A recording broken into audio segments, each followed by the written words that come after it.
আজকের দিনে ঠিক আমি ছিলাম কলকাতাতে গত বছর। তোমাদের মনে আছে কি না অবশ্যই কমেন্ট করে জানিও। শুভ সকালের অনেক অনেক শুভেচ্ছা ভালোবাসা জানিয়ে আজকে আমি আবারও একটা সুন্দর ভিডিও শুরু করছি। ঘুম থেকে উঠেই যেন চা না খেলে একদমই ভালো লাগে না। এটা কার কার সাথে হয়? যতবার ডায়েট করার চেষ্টা করি না কেন, এই চা দেখলেই যেন মনটা পাগল পাগল লাগে। আসলে চা না খেলে মাথাটা ব্যথা ধরে, তার জন্যই এই চা। আর এই যে কাচের গ্লাসগুলো দেখতে পাচ্ছ, এটা আমাদের নাটকের গ্লাস ছিল। কিছুদিন আগে আয়ুষ বাবার একটা নাটক হয়েছিল, তখন আমরা দোকান থেকে এই 4টা চায়ের কাপ নিয়ে এসেছিলাম। হ্যাঁ, কিনেই নিয়ে এসেছিলাম। এই চায়ের কাপগুলো কী বলো তো, আমাদের গ্রামের যে হাট বাজারে যারা চা খায়, যারা বয়স্করা, দাদুরা আছে, জেঠুরা আছে, কাকারা আছে, তো তারা কিন্তু যেই দোকানগুলোতে চা খায় সেই দোকানের কাপ, মানে নতুন কাপ, মানে সেই দোকানের কাপগুলো এরকম হয়। তোমরা হয়তো দেখে বুঝতেই পারছো। আর কাপগুলো দেখে এতটা ভালো লাগে যে একটা দোকান দোকান ফিল। তো যাকে ড্রিমলাইট বিস্কুট খুলে নিলাম। গাইয়া তো খাস বাংলা কথায় কথা বলি আর কি, বিস্কুট বলি বিস্কিটকে। তো এবার হচ্ছে এটাকে বিস্কিটগুলো নিয়ে ঢাকনাটা মানে মেরে দেবো আর কি, যাতে করে এটা ড্যাম না হয়। নর্মালি আজ ওই দিদি আসেনি, আমি আর ছোটো দিদি মিলে দুজনে চা খেয়ে নেবো। ছোটো দিদি আর বড় দিদি আজকেও আসেনি, কালকেও আসেনি। প্রত্যেক দিনের মতো আজকের সকালটাও খুব সুন্দর, শীতের সকাল, এরকম সুন্দর রোদ। Good morning. ও বাবারি, সকাল সকাল সাজুগুজু শেষ আমার বাবার। সুন্দর সোয়েটার পরেছে, দেখো বন্ধুরা, এই সোয়েটারটা এনেছি। শুভ সকাল, সবাই কেমন আছো? আশা করি ভালো আছো, সুস্থ আছো। আমার সোনারা নতুন সোয়েটার পরেছে।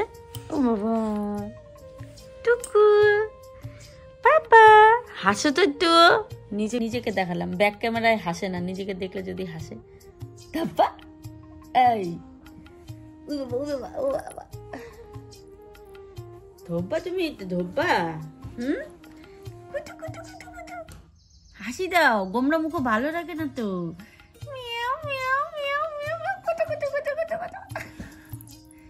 বাবা বাবা, টুকলি শোনা, টুকলি শোনা। ও বাবা, ও বাবা, ও বাবা, ও বাবা, ও বাবা, ও বাবা। বাবা বাবা, এবারে যে খুশু উঠে পড়েছে। ও বাবা, মোবাইলটা ধরার জন্য ব্যস্ত হয়ে গেছে। ও বাবা, ও বাবা, ও বাবা, এই পড়ে গেল। আমি সোনাটা লাগাইছে নেওয়ার জন্য মোবাইলটাকে। ওই বাবালি, মোবাইল দেওয়া যাবে না। আজ হচ্ছে প্রিয়া পাগলির জন্মদিন। এই তো 27-এর গন্ডি পেরিয়ে 28-এ পা দিল। আর 2 বছর গেলেই আমার 30-এ পা দেবো, মানে আমার অর্ধেক, মানে জীবন বোধহয় শেষ। মানুষ আজকাল আর কতদিন বাঁচে বলো? তো 30 বছর হতে যাবে আর 2 বছর পর, মানে ধরে নাও 30 বছর ধরে নিলাম, আমার 30 বছর। ভাবো 30টা বছর ধরে আমি আছি। ও মাই গড। তো যাকগে, 28-এর গন্ডিতে পা দিলাম, আস্তে আস্তে 30-এও পা দিয়ে দেবো। তারপরে 40, 50, 60, কোন দিন যে টপকে যাই কোনো ঠিক নেই। তারও আগে টপকে যেতে পারি। ছেলেদের বিয়ে টিয়ে না দিয়েও হয়তো চলে যেতে পারি, আবার হয়তো দিয়েও যেতে পারি, নাতিপুতির বিয়ে দেখেও যেতে পারি।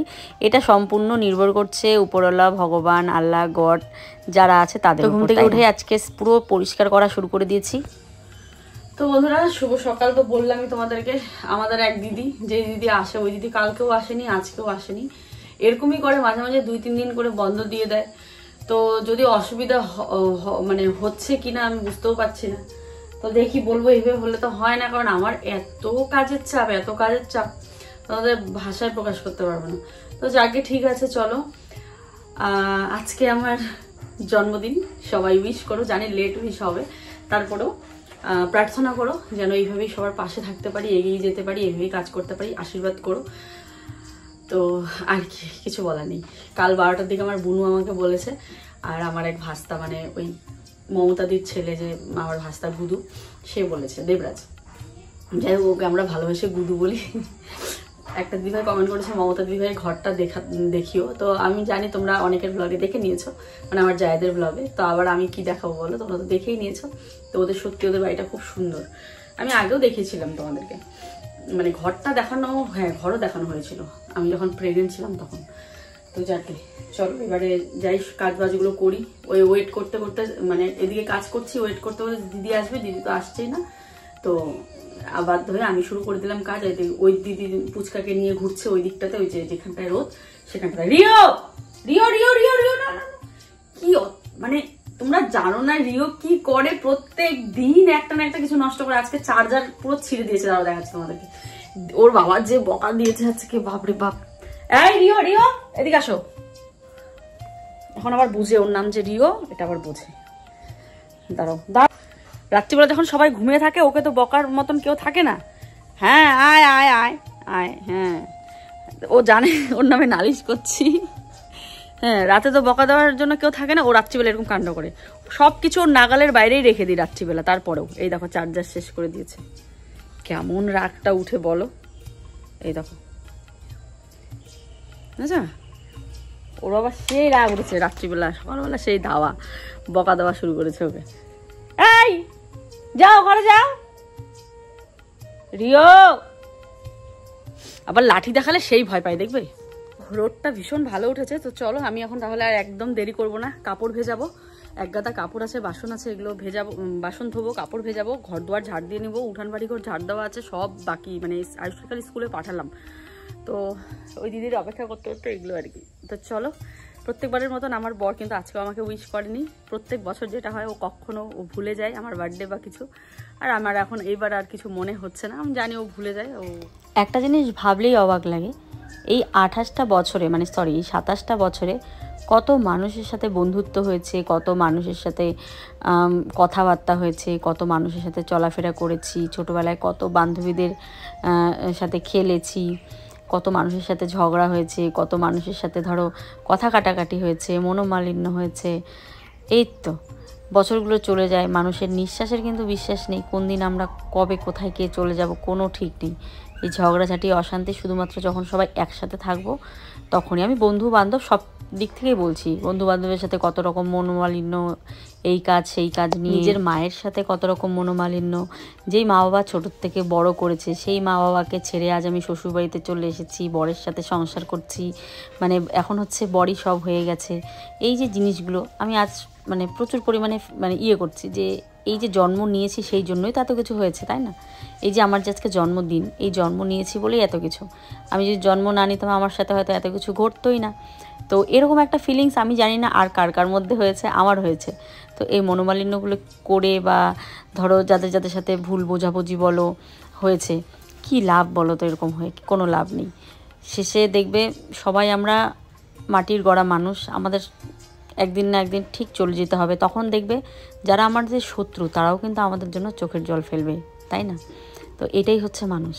তো আর কি কজন বুঝি এসব? তো আমরা নিজেরাও যখন কিছু হয় তখন আমরা নিজেরাও ভুলে যাই যে আমরা এখানে কয়েকদিনের অতিথি, পৃথিবীতে এসেছি, আবার কোনো দিন চলে যেতে হবে আমাদের।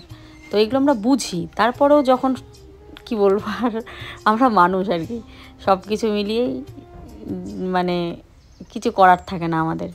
যাক, এগুলো আমার একদম একান্তই মনের কথা তোমাদের সাথে আজকে শেয়ার করলাম। সকাল সকাল আজকে কিন্তু আমি বিছানা তুলে নিলাম, তোমরা দেখতে পারলে। পরবর্তীতে এতটা চাপ হয়ে যায় যে আমি একবার এডিটে বসলে আমার কতক্ষণ যে সময় লাগে, দিন চলে যায়। আগের কিছু দিনগুলোও কিন্তু আমাদের ভাবায় যে একটা সময় ছিল শুধু ব্লগ করতাম, 1 ঘন্টা লাগতো এডিটে, ব্যাস ব্লগ কমপ্লিট, এডিট কমপ্লিট করে ব্যাস আমার মনে হয় যে নিশ্চিন্ত, আবার সারাদিনের একটা গোটা ব্লগ করে পরের দিন একটা ব্লগ দেবো। তবে যত দিন যাচ্ছে আমাদের কিন্তু কাজের প্রেশার প্রচুর বেড়ে যাচ্ছে। আর শুধুমাত্র একটা ব্লগ এডিট করলে হয় না, একটা ব্লগ এডিট করতে তো প্রচুর খাটুনি, তারপরেও একটা ব্লগ এডিট করলে হয় না, প্রচুর ভিডিও শ্যুট থাকে, প্রচুর এডিটিং থাকে। এদিকে দেখো রিও সোনা আমার কুলবালিশটা পেয়ে ঘুমাচ্ছিল, তো ওকে কোলে নিয়ে সোফার মধ্যে শোয়ালাম যাতে করে আরাম করে একটু ঘুমাতে পারে। রাতে শুধু এদিক সেদিক করতে থাকে, ওর হয়তো জায়গাটা হচ্ছে না ঘুম পাড়ানোর। তো ওকে যে একটা জায়গা করে দেবো সেখানে ও হিসু টিসু করে রেখে দেয়, ও ওখানে ঘুমায় না। তো কি করবো বলো তো? তো সোফার মধ্যে উঠে শোয়, না হলে একটা খাঁচার মতন আছে, সেখানে ওই যে একটা মানে লাল কালারের একটা ঝুড়ি আছে, ওটার নিচটা ফাঁকা থাকে, ওখানে গিয়ে রাতেও ঘুমায়। আর রাতে কতক্ষণ জানি ঘুমায় জানি না, সারা রাত ও শুধু দুষ্টুমি করে, এটা কাটবে সেটা কাটবে। বেশিক্ষণ ঘুমায়নি, ওই দেখো আবার তুত্তুর করছে, এদিক সেদিক ঘুরে বেড়াচ্ছে। এবারে দেখো বাসন, এতগুলো বাসন ছিল সব কিছু ধুয়ে টুয়ে যে এবারে এখানে রোদের মধ্যে দিচ্ছি। এখন তো শীতের দিন, বুঝতেই পারছো, বৃষ্টি মনে হচ্ছে না আর হবে, কারণ শীত যেহেতু পড়েই গেছে। ওই দেখো ওকে ভয় দেখালে আবার চলে যায়, ভয় দেখাতে হয়, না হলে না সারাটা দিন ও কি শিখেছে, শুধু বাইরে চলে আসে। তো ভয় না দেখালেও, আর মানে ওকে বলেছে ওখান থেকে বাইরে যাতে না বের হয়, ভাইরাস টাইরাস মানে রোগ ঠোক হতে পারে। তো ভয় লাগে না, ওদের কীরকম রোগ হয় আমরা তো বুঝি না, তার জন্য বাইরে বেশি একটা বার করি না। কিন্তু ও সারা দিন বাইরে চলে আসে, ও ঘরেই থাকতে চায় না। আর যদি দরজা বন্ধ করে রাখি তাহলে ঘরেও যাচ্ছে তাই অবস্থা করে থাকে। মানে ঘরটা যে গোছানো ঘরটা গিয়ে দেখবে সব ওলটপালট করে দিয়েছে। মানে আমার বাচ্চা কাচ্চা বোধহয় এত দুষ্টুমি করে না, রিও যে দুষ্টুমি করে। তো তারপরেও কিন্তু সারাদিন পরে যখন ওকে দেখি না খুব মায়া লাগে, খুব ভালো লাগে আর কি। জানি না এটা কেন হয়, এটা হয়তো ভেতর থেকে হয়, ভালোবাসার থেকে হয়। সারাদিন পর ওর মুখটা না দেখলে ভালোই লাগে না, মানে কাজের ফাঁকেও ওকে গিয়ে আদর করি আমি, মানে এরকম একটা হয়, মুখটা দেখলেই যেন মায়া লাগে। তো চলো সমস্ত কাপড় চোপড় এবারে ধুয়ে নিয়ে যাবো। দুটো বেডশিট আছে, একটা বেডশিট প্রথমে ধুয়ে দিলাম, ধুয়ে আবার একটুখানি এডিট করে নিলাম, করে আবারও আসলাম, কারণ ওই যে ব্র্যান্ড কখন এডিট করতে বলে, কখন পোস্ট করতে বলে কোনো ঠিক নেই। ওই ইনস্টাগ্রাম, ফেসবুক সব জায়গাতেই আর কি। অনেকে হয়তো ভাবেই যে এইভাবে কাপড় ধুই কষ্ট হয় বা কিছু। একটা জিনিস জানো, এরকম করে কাপড় ধুই জন্যই বোধহয় আমি খুব মানে যেরকম ফিগার ওরকমই থাকে। আমি যে পাতলা তা নই, মানে আমার যে একটা যেরকম ফিগারটা আছে না আমার সেটাই থাকে, বুঝতে পারলে? মানে মোটা যে একদম ধুমধারাক্কা মোটা হয়ে যায় সেরকম কিছু নয়। মানে এই যে একটা এক্সারসাইজ হয়, কাপড় ধোয়া বলো, ঘর মোছা বলো, বাসন ধোয়া বলো, এগুলোতে কিন্তু ফিগারটা যেরকম সেরকম মেনটেন করে। হয়তো মানে বাড়ে না আবার কমেও না, কিন্তু মেনটেন যেটা আমি আছি সেরকমই ও মেনটেন করে। এই যে এই কাজগুলো করলে এগুলো কিন্তু একটা এক্সারসাইজ।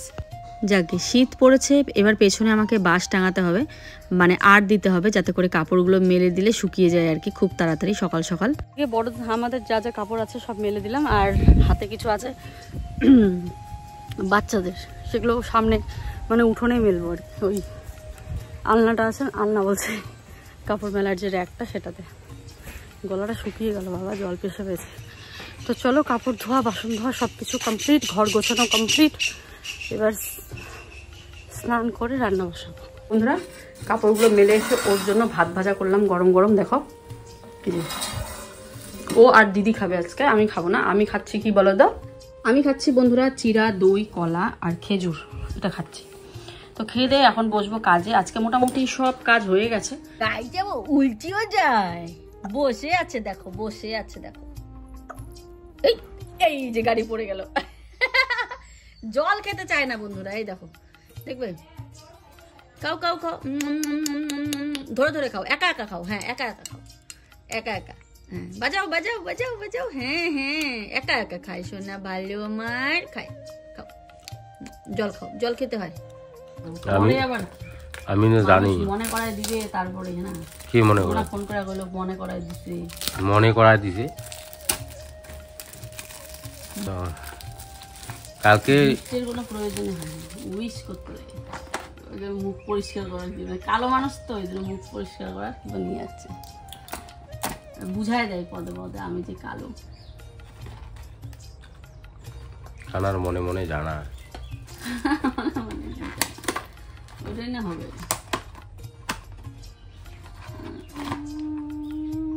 ইয়ে ডিব্বার ভিতরে রূপার নাকি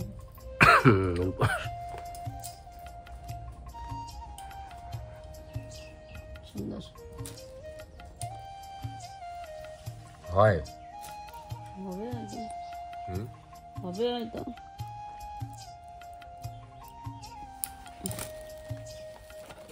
পছন্দ হয়েছে, ঢিলা হয়েছে, ঢিলায় পরে ওরকম কি জানি, আমি তো ঘড়ি পড়ি না, জানি না। সেদিন মেলাতে কিনতে চাইলাম, উঠে গেল। ধন্যবাদ বাপু, হ্যাপি বার্থডে। হ্যাঁ যে লোক দেখা নিয়ে এটা বন্ধুরা, মানুষ প্রথমে বলে, বুঝছো তো, আমি বলি পরে, তুমি বলো পরে, তোমার বার্থডের জন্য মুরগা নিয়ে আসলাম, তুমি বলোই নাই, আগের বারও বলো নাই, এইবারও বলো।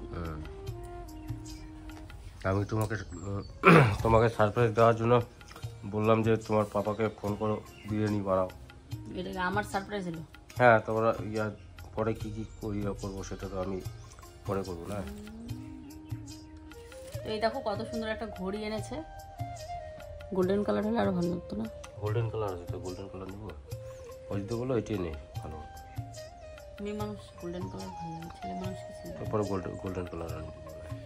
তো খুব সুন্দর। আমি কি বলতো ঘড়ি চশমা, আমি ভিডিওটা দেখে আমারও মনে হচ্ছে ওই সময় আমার মুডটা কেন অফ ছিল। এবার তোমাদেরকে বলি, সকাল থেকেই আমার মুড অফ ছিল যে ও আমাকে একটা উইশও করেনি, এই জন্য মুডটা অফ ছিল। বিশেষ করে আমি কোনো গিফট, আমি এগুলো আমার পছন্দ নয়। আমাকে যদি একটা ভালোবেসে উইশ করতো না, আমি যে কি খুশি হতাম বলে বোঝাতে পারবো না। তো যাকগে আর কি, তো যাকগে একটা গিফট পেয়ে গেছি, ওয়াচ, তোমরা দেখতেই পেলে। আমি ভেবেছি ও উইশ তো করেই নেই, যেটা সত্যি করে পরে করলো, তাও ভিডিওটা অন করেছে তারপরে। আমি তাই বললাম যে ক্যামেরা অন করে উইশ, আগে তো উইশ করতে হয়। তো যাকে যে করেছে যে ওইটুকুই অনেক। গিফট টিফটের কোনো প্রয়োজন নয় আমার, হচ্ছে একটা মন থেকে উইশ, ব্যাস এইটুকু, আর কিছু না। কারণ কি বলতো, এই যে তোমাদের এত এত গুড উইশ আমার হচ্ছে সামনে এগোতে অনেকটা হেল্প করবে, মানে আশীর্বাদ যাকে বলে, তাই না? তো শাশুড়ি মা চলে যাচ্ছিলেন বাপের বাড়িতে, বললাম যে মা আজকে থাকো, বার্থডে একটু খাওয়া দাওয়া করবো সবাই মিলে। তো এখন দেখি কি করে। বলে আগে বললে কিছু একটা নিয়ে আসতাম। আমি বলি আগে বললে কেন, এখনও তো আনা যায়, আনতে কি আর কি করলাম, কোথায় যেন ও গেছে।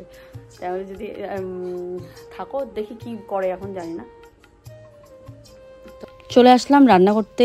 জন্মদিনের দিন আজকে শাশুড়ি মা যে এমন কাণ্ড করবে ভাবতেই পারিনি। উনি চলে যাচ্ছেন ধূপগুড়িতে, রেডি টেডি হয়ে এসেছেন যে আমি যাচ্ছি করে। তাই বলি কেন, আজকে তো এরকম করবো, একটু থাকো আজকের দিন, কালকে যেও সকালবেলা। তো উনি থাকবেন না, উনি যাবেনই। তো এই যে দেখো রেডি হয়ে বসে আছেন। তাই আমি বলি রান্নাটা করি, খেয়ে দিয়ে তো যাবার, না হলে না খেয়ে যাবে, একটাও বেজে গেছে। তো আমি জোর করলাম, তাই যে বসে আছে একটুখানি। তো এই যে এখানে উনুনটা জ্বালানো হয়েছে, রাতে যেহেতু রান্নাবান্না হবে এখানে, তো তার জন্য। তো দেখি রাত্রে তো বিরিয়ানি করার ইচ্ছে আছে, তো দেখা যাক কি হয়। আর এবারে এখানে শাক বাচ্ছি আর গল্প হচ্ছে, বেশ কত মাস থেকে আমাদের গল্প টল্প নেই, তো সেই হিসেবে আমরা এখানে গল্প করছি বসে বসে। এদিকে আমাদের এই দিদি কিন্তু প্রত্যেক দিনই দুপুরবেলা করে যায়, ছেলেকে খাইয়ে ঠাইয়ে দিয়ে আসে। তো ওই যে এই মাত্র দিয়ে আসলো, খুশকে ঘুম পাড়িয়ে রেখে গেছিলো। তো ওই সময় আবার খুশও উঠে গেছে, তো খুশকে গিয়ে ধরলাম, আবার ওইদিকে ভাত বসিয়েছি, ভাতের মার শেখলাম। তারপরে আবার এদিকে যে কিছু টাকোয়া নিয়ে এসেছে ওর বাবা, মানে নদী থেকে শামুক, তো সেটা আবার বেছে বেছে পরিষ্কার করতে লাগছে, ওই সেফটিবিন দিয়ে বার করতে হচ্ছে। আর ওইদিকে লাফা শাক বাচ্ছি, তাড়াতাড়ি রান্না করব, কারণ উনি চলে যাবেন, না খেয়ে আবার যাবেন। তো সেই জন্য তাড়াতাড়ি করে রান্না করে দেবো আর কি। এত জোর করলাম যে থাকো থাকো থাকো, তো আমাকে বলছে যে আগে বললে একটা জন্মদিনের উপহার নিয়ে আসতাম। তাই আমি বলি যদি উপহার দেওয়ার ইচ্ছে থাকে তাহলে এখনও নিয়ে আসা যাবে, তুমি আজকে থাকো, আজকে যেতে হবে না। তো আমি এমনি আর কি করে বলেছি কথাটা, মানে হেসে হেসেই বলেছি। তো এখন সব কিছু নর্মাল হয়ে গেছে, কেউ খারাপ কমেন্ট করবে না, দেখি এইভাবেই যদি চলে যেতে পারি সারাটা জীবন, তাই না? ওনারও তো এটা আর কি, মানে এখন এটা কি বলতো, আয়ুষ যেহেতু ছোট, আয়ুষ যদি এসব দেখে যে আমরা সবাই পরিবার একসাথে মিলেমিশে আছি, ও কিন্তু বড় হয়ে এসবই শিখবে। তো এটাই চাই, তোমরা শুধু আশীর্বাদ করো যেন এইভাবে আমি সবাইকে নিয়ে হেসে খেলে চলতে পারি, আর কিচ্ছু নয়। তো এবারে দেখো এই যে তাড়াতাড়ি করে করছি, শাশুড়ি মা নিয়েছেন আমার ছোটো পুচকাকে, আর আমি এখানে এই যে টাকাগুলো বেছে দিচ্ছি, তাড়াতাড়ি করে রান্না করবো বলে। ও কেন যাবেন ধূপগুড়ি সেটাই বলতে ভুলে গেছি, আমার দিদা শাশুড়ির নাকি শরীরটা খারাপ, তার জন্য যাবেন। ধূপগুড়ি আমাদের বাড়ি থেকে কিন্তু অনেকটাই দূর, তো এর জন্য বেশি একটা জোর করিনি, মানে করেছি, অনেক জোর করেছি যে আজকের দিনটা থাকো, সকালবেলা না হয় চলে যেও, কারণ সবাই থাকবে, তুমি না থাকলে কেমন হয় একটা। তো জোর করেছিলাম, কিন্তু উনি থাকবেনই না, উনি চলে যাবে। চলো করবো লাফা শাকের ঝোল। এদিকে আমার বর বিশ্বাসই করে না, ও যে নাক ডাকে, তাই ওর জন্য ভিডিও করে রেখেছি, ওকে দেখাবো জন্য যে দেখো স্কুল থেকে এসেই যে বেচারা ঘুমিয়ে পড়বে, মানে স্কুল থেকে এসে ব্যাগটা শুধু রাখলো, মানে আয়ুষকে নিয়ে আসতে গেছিলো, ব্যাগটা রেখে ও যে ঘুমিয়ে পড়বে মানে ভাবতে পারিনি। আসলে শরীরটা খুব খারাপ লাগছে, জ্বর সর্দি, ও মানে খুব খারাপ লাগছে শরীরটা। তো এদিকে ডাকলাম, আমি বললাম কিছু শরীর খারাপ লাগছে নাকি, ও বলে না আমার খুব খারাপ লাগছে, তুমি কাজ করো, পরে আমি করবো আর কি, তোমার মানে ওর যা যা কাজ আছে আর কি সেগুলো পরে করবে। আমাকে বলছে ঠিক আছে তুমি ঘুমাও, এখন কাজ করতে হবে না। তো আমি এদিকে রান্না করে এই যে পরে ডাক দিব খেতে। তো আমি তো তাড়াহুড়ো করেই রান্না করছি, আর আজকে না একদম সিম্পল রান্না হবে। আমাদের বাড়িতে লাফা শাকের ঝোল হয়েছে, আর এই যে গেরি গুগলিগুলো আছে নদী থেকে নিয়ে এসেছে, সেগুলো ভাজা করে বেগুন আলু দিয়ে একটা ঘন্ট হবে। তো দেখো গেরি গুগলিগুলোকে প্রথমে ভেজে নিচ্ছি। বড় বড় শামুকের থেকে আমাদের এসব খেতে ভীষণ ভালো লাগে, আর এগুলো না বার করতেও খুব সময় লাগে, সেদ্ধ করার পর সেফটিপিন দিয়ে খুঁচিয়ে খুঁচিয়ে বার করতে হয়। অনেকেই তো ঘৃণা পাও আমি জানি, তারপরেও কিছু করার নেই, আমরা যেহেতু খাই তাই আমাদের ব্লগে শেয়ার করি। তো দেখো এবারে ভাজা হয়ে গেছে, আমি এবারে নামিয়ে নেব, এই যে নামিয়ে নিলাম। আর ভাজাটা খেতে যে এত ভালো লাগে কি বলবো তোমাদেরকে। তো দিয়ে দিলাম একটুখানি জিরে ফোড়ন, শুকনো লঙ্কা, তেজপাতা, গোটা গরম মশলা থাকলেও দিতে পারো, যেমন করে মাংস হয় সেভাবেও বানানো যায়। তবে আজকে যেহেতু শীতের নতুন নতুন বেগুন বার হয়েছে, তো সেগুলো দিয়েই আজকে আলু দিয়ে বানাবো আর কি। তো এরকম একটু মাখা মাখা হবে, একটু ঝালও হয়েছিল, দারুণ হয়েছিল খেতে এই ঘন্টটা। তো আমাদের রাজবংশীদের কিন্তু এগুলো একদম প্রিয় খাবার। এই শামুক বলো, তারপরে তোমার ঝিনুক বলো, তারপর ছ্যাঁকা বলো, আমাদের সত্যি প্রিয় খাবার। মা যাবে বাড়িতে, তো অনেকক্ষণই যেতে চায়, তাই আমি বললাম রান্নাটা হোক, তারপরে খেয়ে দিয়ে একবারে যাও। তো এই এখন তাড়াতাড়ি হয়েই গেছে আমার বেগুনের ঘন্টটা, তো একদম নরম হয়, তাড়াতাড়ি হয় ঘন্টটা। এই আলুগুলো সেদ্ধ হওয়া, না আলু আবার সেদ্ধ হয়ে গেছে। আমরা এরকম করে নদীর থেকে মানে শামুক কুড়িয়ে বা ঝিনুক বা টাকুয়া বলে কুড়িয়ে এরকম বেগুন দিয়ে আলু দিয়ে একটা মাখা মাখা করে খাই, দারুণ লাগে। এতে যদি একটু লাউয়ের ডগা পড়তো আরও বেশি ভালো লাগতো। তো যাক গে, নেই যেহেতু, তো এটা দিয়েই হয়ে যাবে। ধনে পাতা দিব এখন একটুখানি।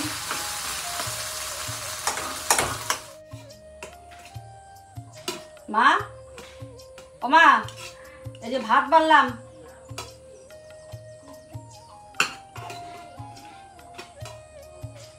রাতে যেহেতু বিরিয়ানি করবো ভাবছি, তাই সকালে সেরকম একটা আহামরি রান্না করলাম না, ওই শাকের ঝোল করলাম আর একটুখানি শামুকের মাখা মাখা করে করলাম। আয়ুষের তো প্রিয় শাকের ঝোল, শামুকের তরকারি, ও তো এগুলো দিয়ে ভীষণ ভালোভাবে খায়, তো সেই জন্য আমারও চিনতে নেই, বাচ্চাটা খেতে পারলেই ব্যাস। তো চলো, দুপুরের খাওয়া দাওয়ার পর্ব এখানেই শেষ। রাত্রির বেলা আবার একটা সুন্দর ছোটো মোটো পার্টি হবে বাড়িতে, মানে সেলিব্রেশন হবে। তো ফিরে আসছে আগামীকাল আরও একটা ব্লগে। সবাই ভালো থেকো, সুস্থ থেকো, আজকের জন্য টাটা।